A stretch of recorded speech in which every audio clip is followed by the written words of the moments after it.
So I've taken a look at the network marketing profession and really tried to understand why so many people are confused as to the validity of this as a business.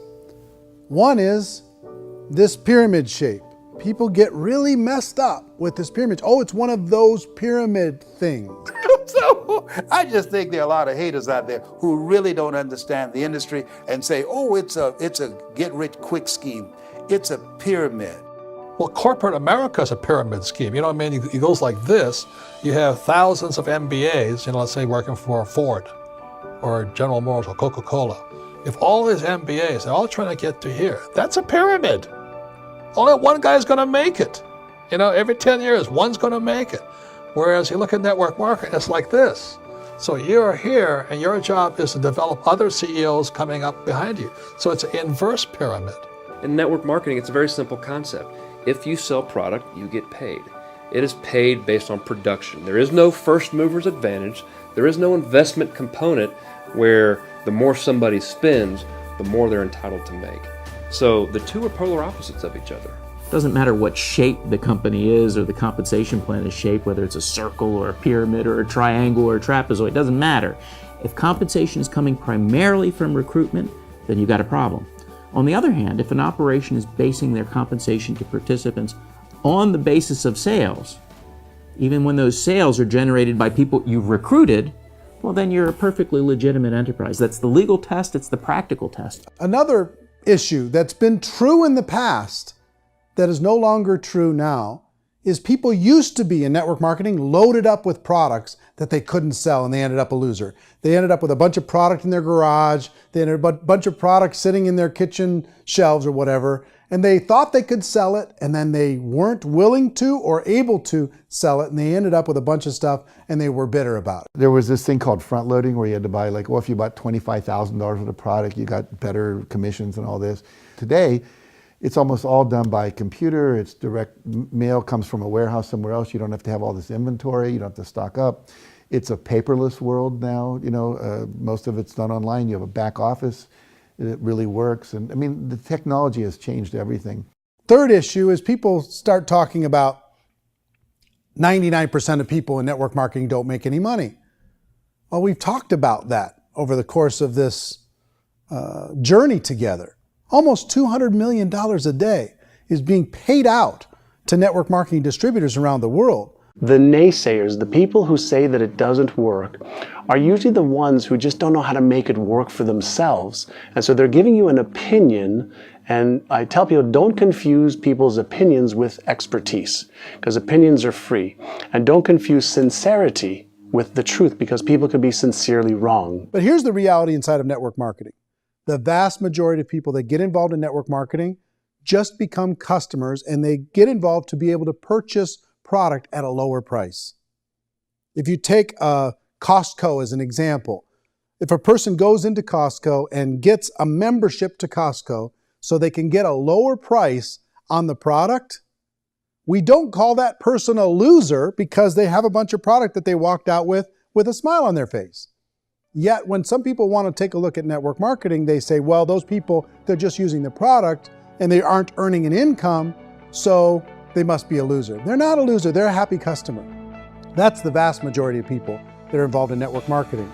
Now, a smaller percentage of those people decide to go build a business. They earn $300 a month, $500 a month, $1,000, $2,000. That's the bulk of earnings in network marketing. And then there's the few that really decide to take it serious, really decide to build a large network, really work to make that network very, very productive. And those people make huge amounts of money, and there's no cap. What I do as an outside economist, just somebody looking at this industry like any other industry I speak and say, look, what's the realities of this? 1% do incredibly well. 10% generate some additional income at pretty low risk and effort. That's not, and 90% of people roughly end up customers. One thing that I think is real when it comes to people's perceptions about network marketing is people put this, and distributors, I think, involved in network marketing have some responsibility for this. They have sometimes unrealistic claims about the product or about the income. Most people who become distributors They want the money, they want to be successful, but they don't have the skills. They don't know what to do. And when people don't know what to do and they're in a new business, they're scared. And when they're scared, they panic and desperation kind of sets in. So they think everyone they talk to has to get in. So if I talk to you and you say, well, no, I don't have time to do that, they're like, no, I need you. You have to do this or I won't be successful. So I start clawing on you. I start that desperation. So then I start making claims about the product, which are not appropriate, probably not even true. Or I start saying, let me show you how you can make all this money and you don't have to do anything, Eric. And so you just totally misrepresent the opportunity, and you're clingy with people because you think you need everybody to be successful, and you don't. You know, one of the messages that I try to deliver most forcefully to companies as well as salespeople in direct selling is that you don't have to overpromise. The reality is in network marketing, there's a lot of hard work involved. There's a lot of effort. You're going to have to develop yourself. It's a business like anything else. It's going to take some time, but in my opinion, it's better.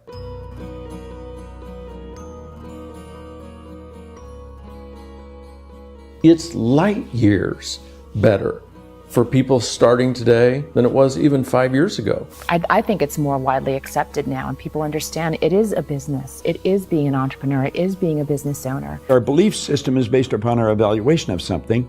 And frequently, if we reevaluate a situation, our belief about that situation will change. The industry has changed and it's grown up. It's totally transformed. You've got young people today that have grown up with social media, and they understand networks. They understand how people are connected through technology, and they understand how money flows through those networks. So when they see network marketing, they don't see it the way their parents saw it. And we've all learned, the larger industry that you represent, has all learned from those mistakes and flaws and errors that have happened early on. Early algorithms didn't work the right way. That's all fixed. It's like when they design a computer program, they design the program, then they run it, and then they go back through and they debug it. The MLM industry has been debugged. This is the day of being virtual, being able to run a business from your mobile phone. I mean, it's incredible. Companies are getting smarter. They're implementing more consumer protections. They're implementing more compliance training. They're doing more with respect to product research. If you do get involved and you make purchases of inventory, even on a voluntary basis, if you decide that this business is not for you, you can leave and have that inventory repurchased by the company. There's no other business that offers that kind of protection on a voluntary, self-regulatory basis.